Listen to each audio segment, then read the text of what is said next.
Greetings, Claude here. Presentation today is on understanding change orders.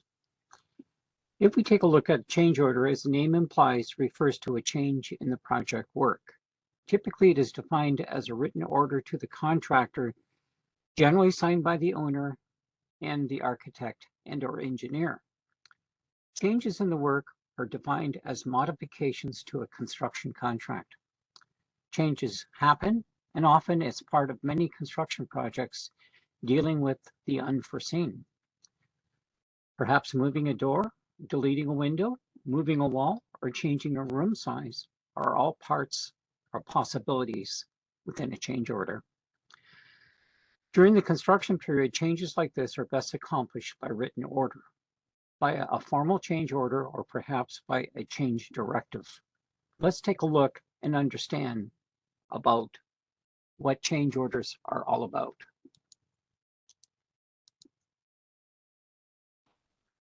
Change order is a work that is added or removed from the original contractor's scope of work. Originally agreed upon in the contract, signed by the owner and contractor, actually before the work has started. As the work proceeds, however, somebody, either the owner or the contractor, decides a change is needed to be made to accommodate for those unseen factors. The process for agreeing to a change order begins when one of the parties to a contract requests a change to that agreement. So changes by change order after the award of the contract is often requires a modification in the work or an adjustment, certainly to the contract. So we can see change orders used to accommodate requirements and conditions not provided in the contract documents. Can result from unanticipated site or work conditions, perhaps concealed or unknown conditions, perhaps result of non-availability of certain building materials, or changes in the owner's requirements. Again, another might even be possible errors and omissions in the contract documents. When we take a look at the big picture here, there are three major phases of estimating, planning, and controlling cycle. We can see the estimating in green, the planning in the beige, brownish tan color, and certainly cost control in the yellowish color. Again, I've highlighted changes in work as part of the controlling and the construction management phase of work. The source is from Managing Construction by Keith Collier, again, one of our college textbooks. When we talk about this, changes in work are part of the contractor's work control cycle. Change orders are part of doing business in construction that commonly does occur.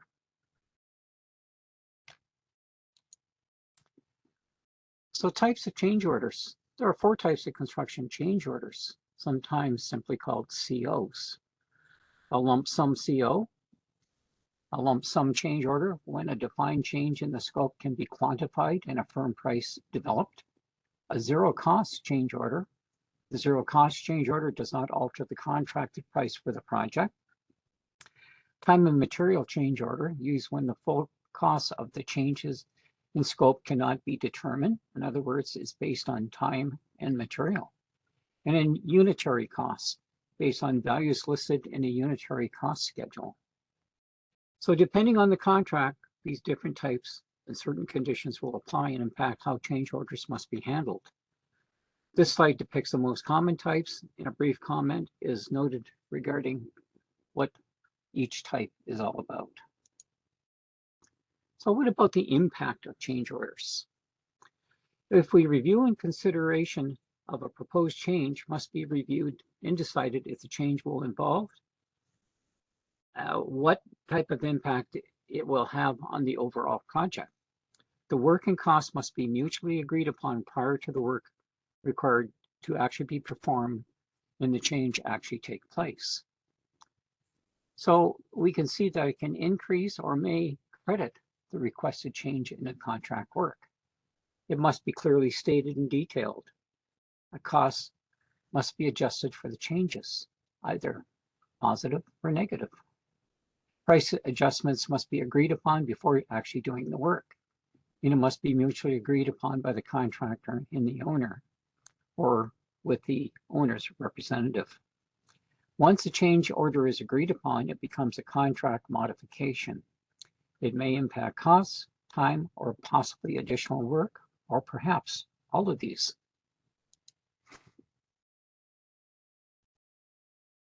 Most changes are best expressed in words by simply communicating or describing the change, and often accompanied with drawings. Change orders must originate from the owner, as I indicated earlier. Generally, the architect or engineer will put out a request to the general contractor to be aware of any proposed change. This is required to obtain a response to the impact of the change on the construction work by the contractor or the contractor's trades that are affected by this change. The earlier in the construction process that a change order actually takes place or is issued, the less impact it will probably have on the progress of work. As an example, it is expected that to make a change after the wall is built and to ask for it to be removed without having a cost for this work to be performed is simply impossible. There will be extra fees to remove that particular wall. So generally, the architect or engineer prepares a change order for the owner's approval.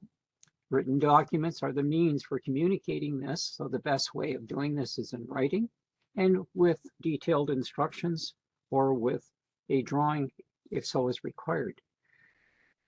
Generally, contract documents can allow for minor changes in the work. However, such changes can have an adjustment in the actual contract sum. Change orders can vary depending on the type of project, the contract participants, and the actual specific change itself, needed by one or, in fact, both parties. So, description of the requested change compared to the original contract or bid, itemized documentation of any subcontractor's costs, summary by the contractor of the total cost of the proposed change, and statement of contractual basis for the requested change and its impact on the project completion date. So change orders are a regular cause, certainly for cost overruns on a project. The review process should include, for changes, start with a review of the contract, review the drawings and specifications, communicate with those involved, the trades, the sub-trades, suppliers, and so on. Actually determine the costs and submit a response to the change order itself and document and track it. Carefully reviewing the requirements of the contract and certainly the impact of changes is required by any change order, an obligation of the prime contractor. A process such as this should be considered and consistently used to manage and control such a change order request. It's not uncommon to require some changes or modifications on construction build projects, hence the term often referred to as the unknown, or perhaps the owner realizing that a change is required to accommodate better use or simply a change of mind during the construction build process. Sometimes contractor charges more fees for a change order because it does disrupt the normal construction process. So all those things need to be discussed in a contract up front. Changes often equate to an opportunity for the contractor to make a bit more profit on the project, since changes are often marked up to accommodate the changes in the work process. We can see here often there's likely more change orders to follow. It's estimated that almost a third of all projects involve a change order. This often provides an opportunity, as I indicated, for the contractor to make a few more dollars. What about CCDC and changes in work? When we look at the Canadian Construction Document Committee's documents, CCDC2, there is a more formal contract agreement, the stipulated price contractor. It indicates the following: changes in the work. For example, under general conditions 6.1, the owner's right to make changes. 6.11, the owner, through the consultant, without invalidating the contract, may make 1, changes in the work consisting of additions, deletions, or other revisions to the work by change orders or by a change directive. And 2, changes to the contract time for the work or any part thereof by a change order. And 6.1.2, the contractor shall not perform a change in the work without a change order or a change directive. So when we take a look at it, how about the owner side of things? When we take a look at it, as noted, changes do happen. Under the general condition portions of the contract, documents a change order must be signed by at least the owner and or the architect or engineer. Whenever the changes affect cost, scope, and time, they must be officially approved and agreed upon in writing. Again, often contract agreements provide the right for an owner to make changes. A change order, once signed, becomes part of the updated construction contract agreement. So it's very important that any changes must be informed to the owner in a written form so that it gets covered in the contractual agreements. So again, to highlight, owner permitted to make changes to work. Changes must be within the scope of the contract. Changes should not impede the contractor's ability to perform the contract work. Changes may be added, deducted, or modifying the actual contract requirements. The following is a sample of a change request that, if approved by the owner, becomes a change order. This is part of the paper trail of documents involving contract changes. In this change request, it is for a change in the door hardware supplier. The attachment helps in providing identification of the hardware, such as the type, the location, etc. The specifications often covers the material quality and required workmanship required under the contract. The general contractor is required to determine what cost differences would apply and respond to the architect with a cost for the proposed change. The cost of the change would be submitted to the owner for approval or for rejection. If approved, a change order would be released to the general contractor to actually go ahead and make the change. So as we can see here in this particular document that I've made up, it's for a new grade school. It's a change order request number 1. It's a location and date, and the owner is somebody, and so on. So I fictitiously filled this in. But this would be a change request from ABC Architects. And it indicates under the description, change all interior door hardware specified from Lawrence Hardware to Schlage Hardware. Attachment to this request, again, more information. There is a hardware list and a specification on the hardware. So again, this would be a sample of a change request. When we start taking, again, a look at the CCDC documents, number 2, under general condition, this article addresses change directives. Again, a change directive is a written instruction prepared by the consultant and signed by the owner directing the contractor to proceed with a change in the work within the general scope of the contract documents prior to the owner and the contractor agreeing upon the adjustments in the contract price and the contract time. Most often, a change directive is issued when an immediate change needs to be made, for example, like right away. The cost is limited to the contractor's actual costs contributed to implement this work directive. The owner may, by construction change directive, without invalidating the contract, order changes in the work within the general scope of the contract, consisting of additions, deletions, or other revisions. The contract sum, the contract time being adjusted accordingly. Again, if we look at the CCDC documents, we can see under general conditions 6.3 change directive.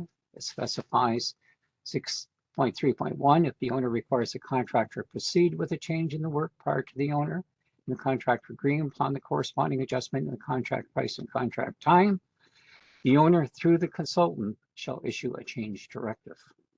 6.3.2, a change directive shall only be used to direct a change in the work which is within the general scope of the contract documents. 6.3.3, a change directive shall not be used to direct a change in the contract time only. And 6.3.4, upon receipt of a change directive, the contractor shall proceed promptly with the change in the work. Let's talk about the worst case scenario. When an owner and a contractor are unable to agree on a change order amount, the cost of the work is determined by the architect and or the engineer. Often it's based on the architect's and engineer's estimate of the actual value of the work, plus allowances for the contractor's overhead and profit. But let's face it, hopefully disagreements do not happen, but there may be occasions where certainly disagreements can happen. So again, the architect or engineer may require the contractor to maintain an itemized accounting and appropriate support documents related to the actual change. So the actual cost of material, the actual time, costs involved, being fully accountable. Well, some closing thoughts when we talk about change orders. Let's face it, during construction, changes can and do happen. Change orders exist because of the dynamic and complex nature of construction projects. For most projects, that is, it's simply not possible to anticipate every challenge or variable right from the outset. Change orders give owners and contractors the flexibility to address the unexpected. They may be necessitated by errors discovered in the contract documents, unforeseen site conditions, perhaps material shortages, delays, or through actual design changes. Proper documentation is one of the best ways to avoid claims, disputes, or disagreements, or at least have the paperwork to defend against those disagreements, if they do happen for all parties involved in the project. So again, cost is often the most critical element of the change. Change orders may or may not impact the work schedule. Regarding the scope, there are really few restrictions on the type of work that can be requested for a change. It's critically important to document, respond, and track any change in the original contract. Certainly, I entertain any questions or comments. Again, here's my contact, is C. Lawrence, Lawrens, at mnsi.net. Look forward to your feedback, and I hope that you've had an opportunity to review our other webinars on construction and procurement, and certainly on the construction management, and certainly things such as dealing with contractors. Thank you. Have a good day.